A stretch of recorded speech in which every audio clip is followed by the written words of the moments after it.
สบายดีท่านผู้ชมและสมาชิกคนพิการ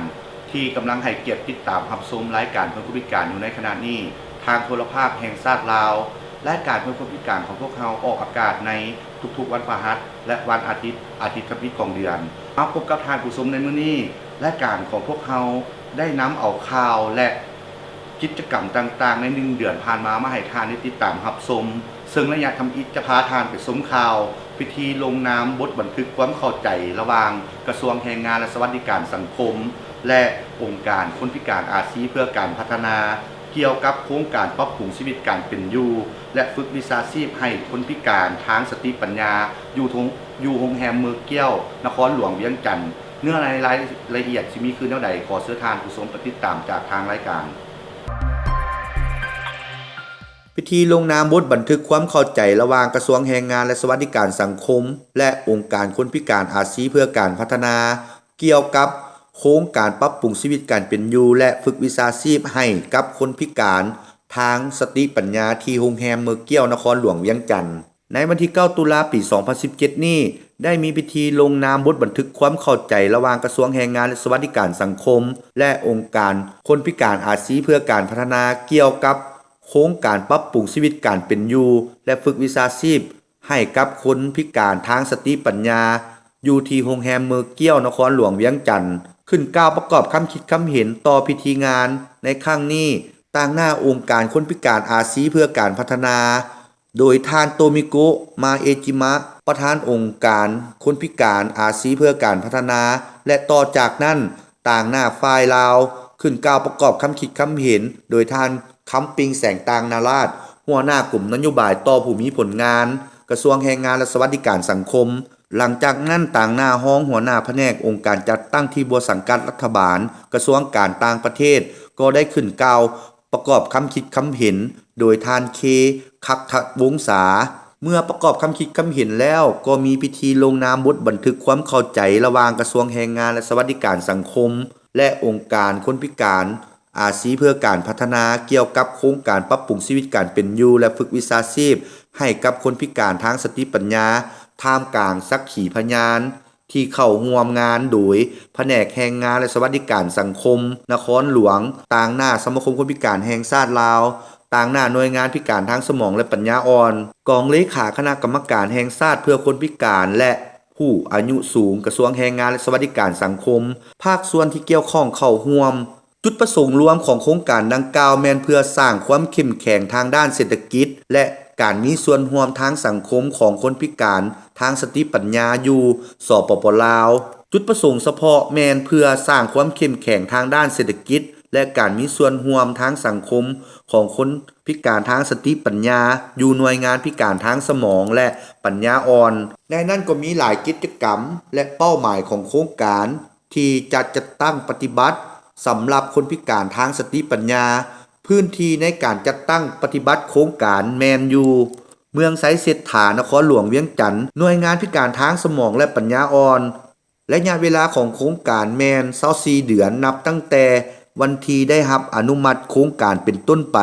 งบประมาณโครงการได้รับการช่วยเหลือจากกองทุนการช่วยเหลือสำหรับโครงการขององค์การที่บ่สังกัดรัฐบาลของประเทศญี่ปุ่นและองค์การคนพิการอาชีพเพื่อการพัฒนาในจำนวน 160,000 ดอลลาร์สหรัฐต่อไปจะพาทานไปส้มข่าวสมาคมคนพิการแห่งชาติลาวลงไปมอบแบ้และหัวอาหารป่าให้สมาชิกคนพิการอยู่เมืองปากเนิมเนื้อในรายละเอียดจะมีคือเท่าไหร่ขอเสื้อทานไปติดตามจากทางรายการ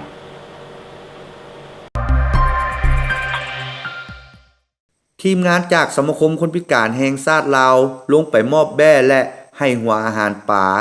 ให้แก่สมาชิกคนพิการอยู่เมืองปากเนิมนครหลวงเวียงจันทน์ในวันที่ 7 กันยายน ปี 2017 นี้ทางทีมงานจากสมาคมคนพิการแห่งชาติลาวได้ลงไปมอบแบ้และหัวอาหารป่าให้สมาชิกคนพิการอยู่เมืองปากเนิมนครหลวงเวียงจันทน์ภายหลังการลงสำรวจสอบถามความต้องการและผ่านการฝึกอบรมให้สมาชิกคนพิการแล้วทีมงานโครงการส่งเสริมเศรษฐกิจขนาดน้อยของสมาคมคนพิการแห่งชาติลาว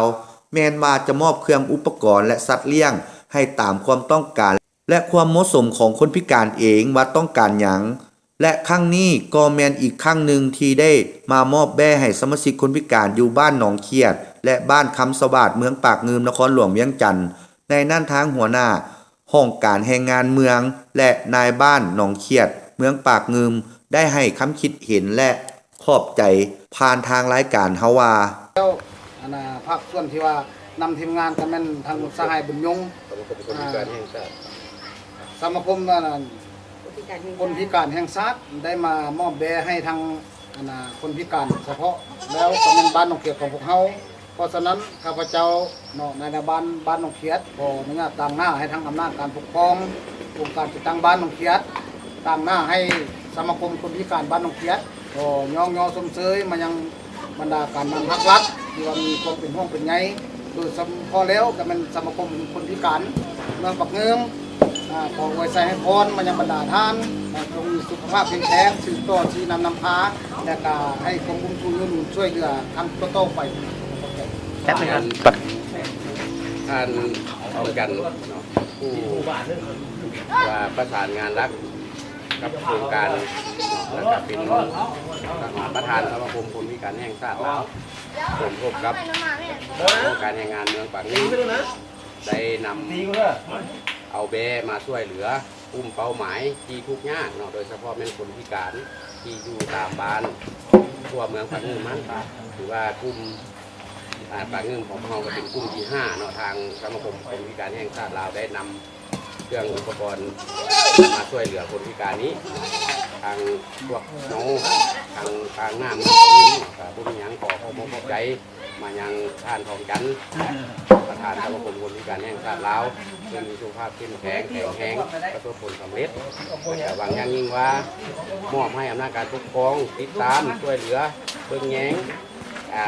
เบจำนวนที่ทางสมาคมและกับเมืองมอบให้หั่นเพื่อให้มันดับศูนย์เพื่อให้มันยืนยงให้มันแพร่เข้าสู่ระยะที่2ของทางรายการจะพาทานไปซุ้มข่าวกองประชุมปรึกษาหารือขันบ้านของโครงการปรับปรุงคุณภาพชีวิตของคนพิการในกรุงเทพเมืองหาดทรายฟองและเวียกงานของศูนย์พัฒนามีพิการลาวต่อด้วยข่าวการฝึกอบรมเกี่ยวกับการกำหนดแผนที่ชุมชนของคนพิการเนื้อในรายละเอียดสิมีคือเท่าใดขอเชิญทานไปติดตามจากทางรายการ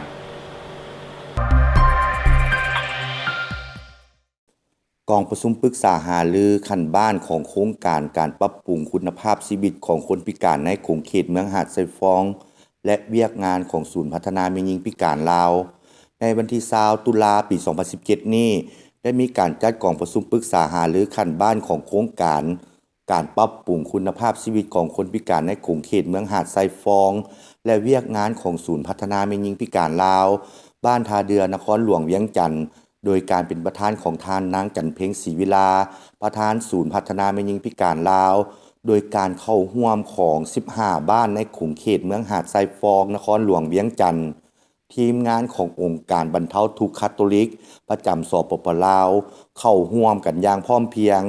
จุดประสงค์ในการจัดกองประชุมในครั้งนี้แม่นเพื่อเสนอเกี่ยวกับการประสานงานขันบ้านจะเฮ็ดแนวใดเพื่อให้คนพิการได้เห็นความสำคัญในการมีเวียกเฮ็ดงานทำที่มั่นคงเพื่อให้ความรู้แก่ผู้เข้าร่วมเกี่ยวกับคนพิการแต่ละประเภทพิการและอาชีพของคนพิการในการจัดกองประชุมในครั้งนี้บรรดาแขกที่เข้าร่วมได้รับฟังการกล่าวเนื้อในจุดประสงค์การรายงานสภาพรวมของศูนย์พัฒนาแม่หญิงพิการลาวการฝึกอบรมเกี่ยวกับการกำหนดแผนที่ชุมชนของคนพิการในวันที่24ตุลาปี 2017 นี้อยู่สมาคมคนพิการแห่งชาติลาวได้มีการจัดการฝึกอบรมเกี่ยวกับการกำหนดแผนที่ชุมชนของคนพิการเข้าร่วมฝึกอบรมในครั้งนี้แม่นพนักงานสมาคมคนพิการแห่งชาติลาวพนักงานองค์การสุภานิมิตเข้าร่วมมี2จุดประสงค์คือ 1. เพื่อให้แผนที่ชุมชนของคนพิการให้รู้ว่าคนพิการอาศัยอยู่บ่อนใดเพื่อสนับสนุนให้การช่วยเหลือคนพิการให้เข้าถึงด้านต่างๆเช่นด้านการศึกษาสาธารณสุขสำหรับคนพิการทีมงานครูฝึกในครั้งนี้แม่นเชี่ยวชาญจากองค์การสากลเพื่อคนพิการ ผู้เข้าร่วมฝึกอบรมได้รับฟังการนำเสนอเนื้อในจุดประสงค์ของกองประชุมได้รับรู้ถึงวิธีและขั้นตอนการสร้างแผนที่ชุมชนเกี่ยวกับคนพิการได้ทบทวนเกี่ยวกับบทเรียนเกี่ยวกับความบกพร่องสิ่งกีดขวางและความเป็นพิการเป็นต้นก็ใกล้มาถึงระยะสุดท้ายของทางรายการจะพาท่านไปชมบทเรื่องเกี่ยวกับสิทธิและความเสมอภาคของคนพิการการมีส่วนร่วมของคนพิการในเวียกงานเศรษฐกิจและสังคมเนื้อในรายละเอียดมีคือใดขอเชิญท่านไปติดตามจากทางรายการ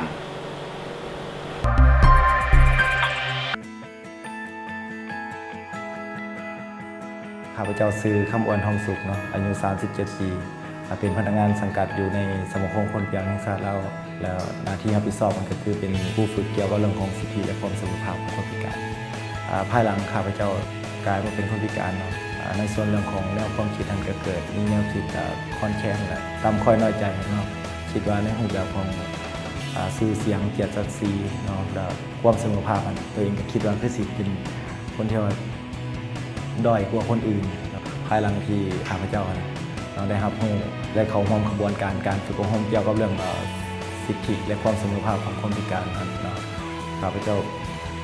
เหตุให้ข้าพเจ้ามีความกำลังใจที่ดีขึ้นข้าพเจ้าได้รับรู้ข้อมูลข่าวสารเกี่ยวกับเรื่องสมาคมคนพิการแห่งชาติลาวนี้โดยการแนะนำของหมู่เพื่อนที่ว่าสังกัดอยู่ในสมาคมคนพิการแห่งชาติลาวมาก่อนว่าสมาคมคนพิการแห่งชาติลาวนี้เป็นองค์การจัดตั้งทั้งสังคมที่ว่าบ่หวังผลกำไรภารกิจต้นตอก็คือรักษาสิทธิและผลประโยชน์ของคนพิการข้าพเจ้าคิดว่าสมาคมคนพิการแห่งชาติลาวนี้เป็นองค์การจัดตั้งหนึ่งที่ว่าเป็นกระบอกเสียงให้กับคนพิการเกี่ยวกับเรื่องงานหรือว่าที่ข้าพเจ้ารับผิดชอบอยู่นี้อันที่มากที่สุดนั่นก็คือเนื้อในของกิจกรรมแล้วก็รูปการที่เราดำเนินกิจกรรมแล้วก็คิดว่ามันเป็นเรื่องที่ว่าพัฒนาสังคมคิดว่าสิลบล้างในความเสื่อที่ว่าคนพิการว่าเขาบ่สามารถมีทายแห้งที่จะเฮ็ดกิจกรรมต่างๆได้แล้วก็ลบล้างในส่วนเรื่องของเชื่อว่าคนพิการนี่เป็นเวรกรรมแต่ศาสตร์ก่อนของเขาสิ่งที่ข้าพเจ้าปรารถนาอยากได้ในอนาคตก็คืออยากเห็นเรื่องงานของคนพิการท่านได้รับการปรับปรุงแก้ไขหรือว่าเข้าสู่กระบวนการพัฒนาให้ดีขึ้นแต่ละก้าว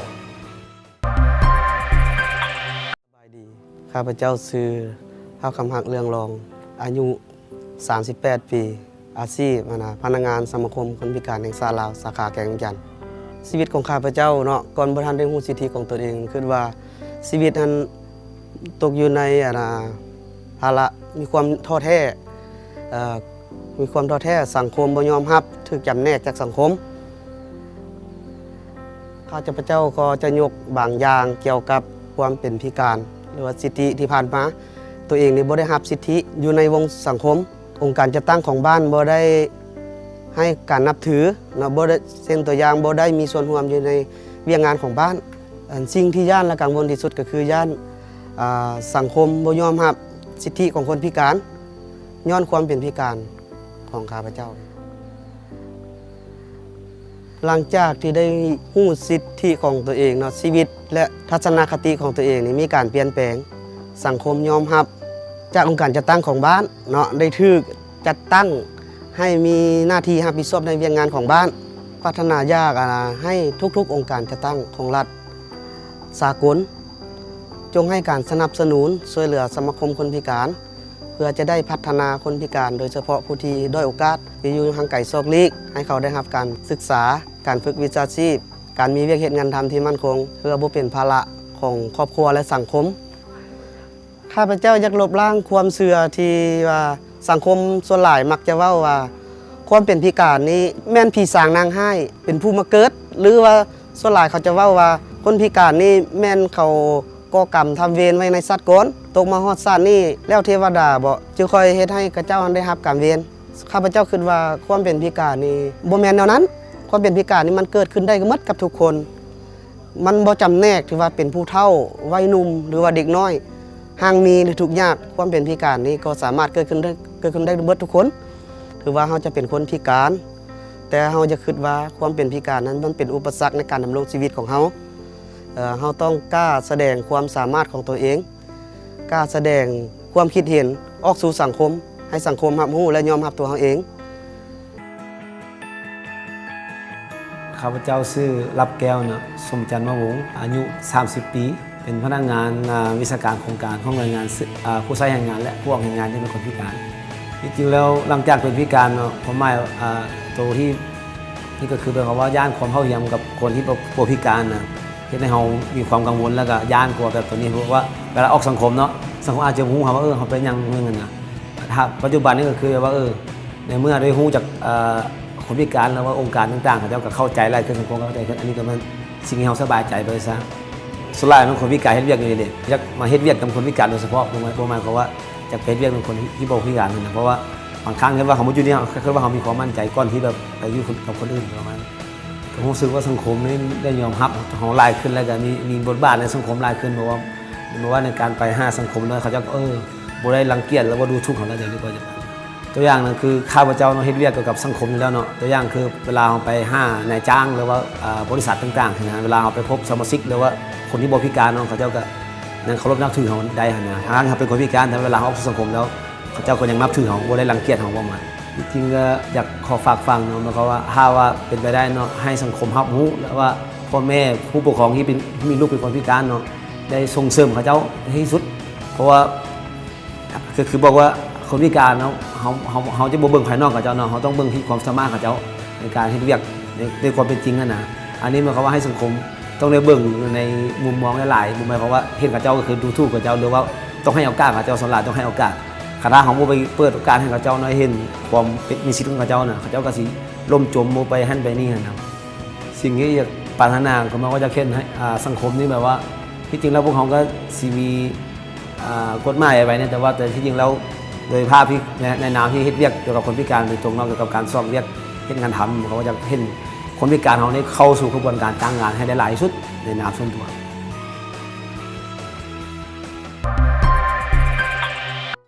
พรรคและรัฐบาลยามใดก็เป็นห่วงเป็นใยในการดำรงชีวิตของพ่อแม่ประชาชนบรรดาเผ่าโดยเฉพาะแม่นกลุ่มคนด้อยโอกาสแม่หญิงเด็กน้อยและคนพิการการพัฒนาและช่วยเหลือกลุ่มคนเหล่านี้ในการมีส่วนร่วมและการประกอบส่วนจากทุกๆภาคส่วนต่างๆในการจัดตั้งปฏิบัติแผนพัฒนาเศรษฐกิจสังคมแห่งชาติและลดล้างความทุกข์ยากของประชาชนเพื่อบรรลุเป้าหมายสหสวัสดิ์เพื่อการพัฒนาในปัจจุบันคนพิการลาวเฮาเป็นน่าภาคภูมิใจที่สุดที่รัฐบาลสปป.ลาวได้ออกดำรัสว่าด้วยคนพิการฉบับเลขที่137/ลบลงวันที่18เดือน4 2014จุดประสงค์ของดำรัสฉบับนี้แม้นได้กำหนดหลักการระเบียบการและมาตรการในการปกป้องสิทธิและผลประโยชน์อันชอบธรรมของคนพิการ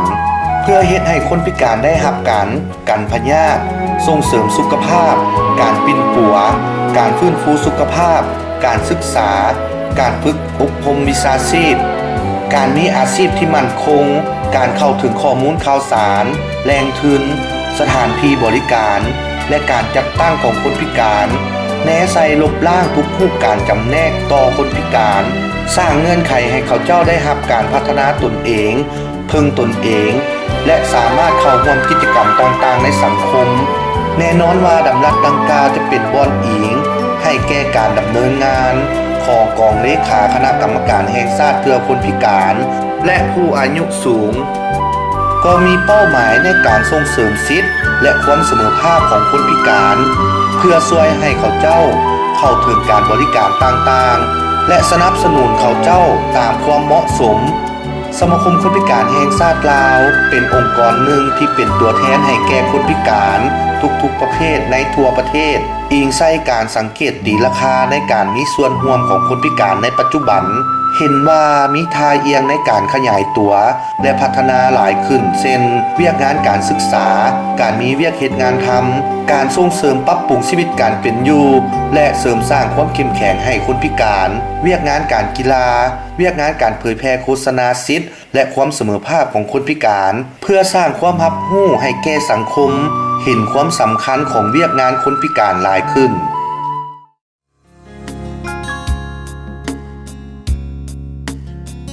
งานเกี่ยวกับสิทธิและความเสมอภาคของคนพิการโดยบ่จำแนกเพศวัยเชื้อชาติชนเผ่าภ ภาษาความเชื่อถือสาเหตุความเป็นพิการฐานะทางด้านเศรษฐกิจวัฒนธรรมและสังคมล้วนแต่มีความเสมอภาคเท่าเทียมกันกับคนบ่พิการต่อหน้ากฎหมายคนพิการมีสิทธิเสมอภาคทางด้านการเมืองทางด้านเศรษฐกิจวัฒนธรรมสังคมทางด้านครอบครัวสิทธิเสมอภาคของแม่หญิงพิการสิทธิเสมอภาคของเด็กน้อยพิการและสิทธิในการห้องทุกข์ในเวียกงานดังกล่าวแมนเห็นว่าได้มีการจัดตั้งปฏิบัติโดยสมาคมคนพิการแห่งชาติลาวได้ดำเนินกิจกรรมฝึกอบรมเกี่ยวกับสิทธิและความเสมอภาคของคนพิการให้องค์การจัดตั้งต่างๆเช่นทางภาครัฐรัฐวิสาหกิจเอกชนองค์การจัดตั้งสากลและสถาบันการศึกษาต่างๆปัจจุบันเราสามารถตีราคาได้ว่าเฮ็ดให้หลายองค์การจัดตั้งรับรู้สมาคมคนพิการแห่งชาติลาวนั่นมันแสดงออกให้เห็นถึงหลายองค์การจัดตั้งเอาเวียกงานคนพิการบรรจุเข้าในแผนยุทธศาสตร์การพัฒนาของตนเอง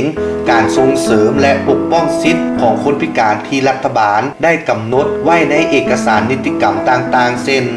การป้องกันปิ่นปัวและฟื้นฟูสุขภาพประชาชนลาวทุกคนจะได้รับการป้องกันความเป็นพิการคนพิการได้รับการบริการกันพยาธิกวดกาปิ่นปัวฟื้นฟูสุขภาพอยู่โรงหมอสุขศาลาห้องกวดพยาธิและสถาบันต่างๆพร้อมนั้นคนพิการได้รับการฟื้นฟูการบำบัดทางด้านร่างกายการบริการศัลยกรรมร่างกายการสนองอุปกรณ์เครื่องค้ำซูและเครื่องช่วยซูต่างๆตามหลักวิชาการแพทย์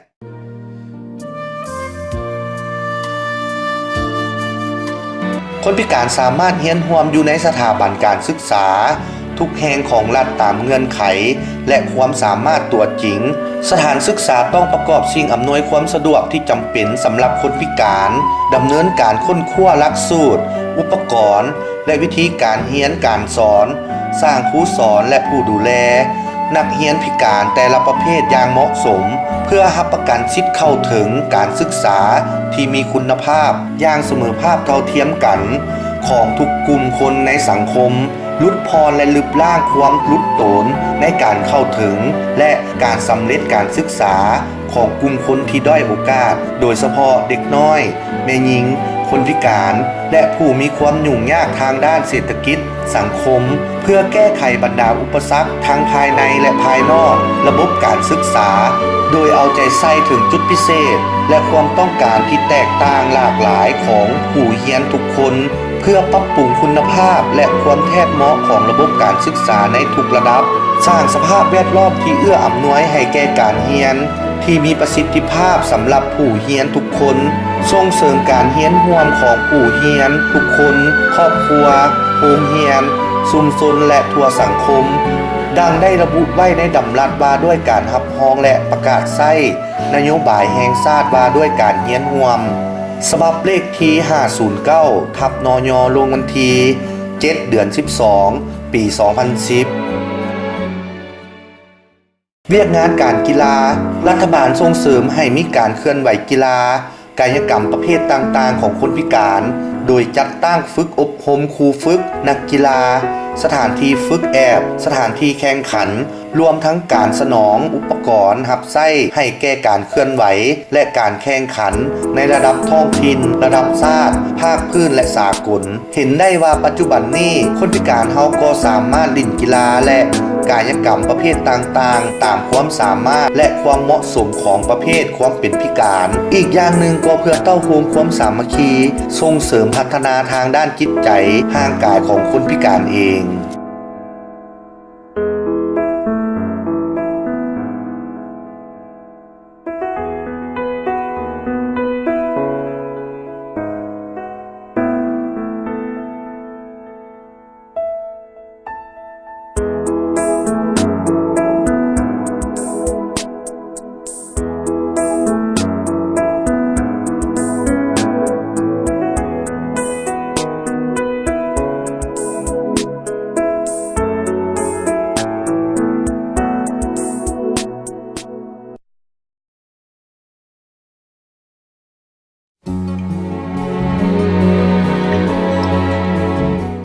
คนพิการมีสิทธิ์เข้าเฮ็ดเวียกในแขนงการต่างๆของรัฐและเอกชนตามความรู้ความสามารถโดยได้รับค่าตอบแทนเงินเดือนการเลื่อนชั้นตำแหน่ง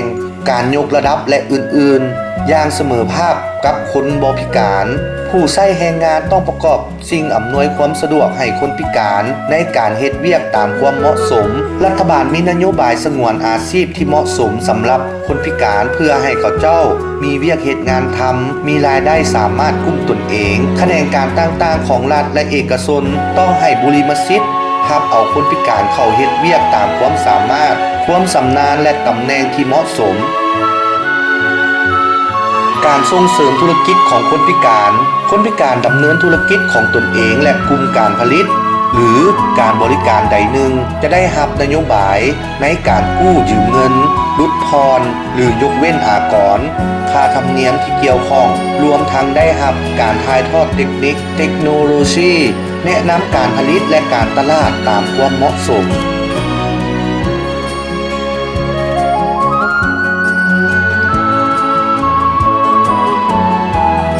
การฝึกวิชาชีพและการประกอบอาชีพของคนพิการคนพิการสามารถเข้าฝึกวิชาชีพและพัฒนาฝีมือแรงงานอยู่สถานที่ฝึกวิชาชีพและบรรดาศูนย์พัฒนาฝีมือแรงงานของรัฐหรือเอกชนตามความเหมาะสมและสถานที่ดังกล่าวต้องได้สร้างสิ่งอำนวยความสะดวกที่เหมาะสมและสอดคล้องกับจุดพิเศษของคนพิการเป็นต้นสถานที่อุปกรณ์หลักสูตรวิธีการเรียนการสอนครูฝึกวิชาชีพและพัฒนาฝีมือแรงงานให้คนพิการต้องได้รับการยกระดับความรู้ความสามารถและเทคนิคที่เหมาะสม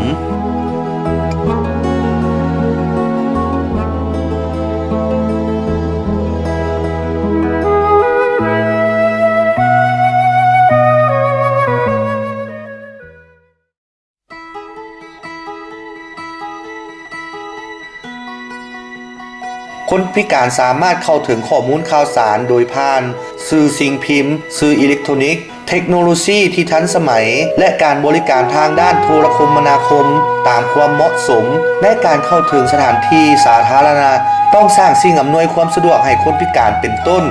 ทางเนินฮาวคันได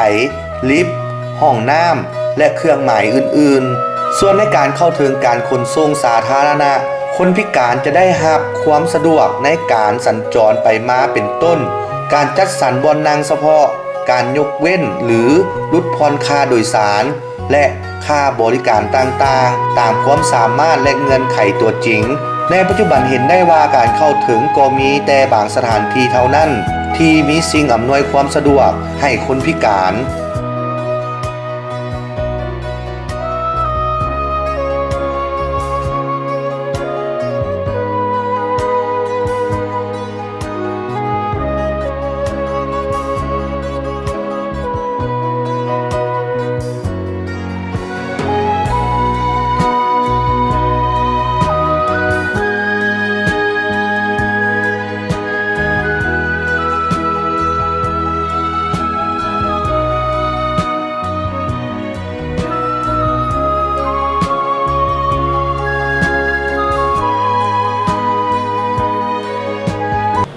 ก็มาถึงระยะสุดท้ายของทางรายการก็ขอขอบใจท่านผู้ชมและสมาชิกคนพิการที่ให้เกียรติติดตามรับชมรายการเพื่อนคนพิการของพวกเราขอขอบใจเป็นพิเศษมายังโทรภาคแห่งชาติลาวที่เอื้ออำนวยให้รายการนี้มาฮอดนี้วิลไซโคตรมนตรีพร้อมด้วยทีมงานขอลาทานผู้ชมและสมาชิกคนพิการไปเพียงเท่านี้มาพบกันใหม่ในเทื่อหน้าวันเวลาเดียวกันนี้สำหรับมื้อนี้ขอกล่าวคำว่าสบายดี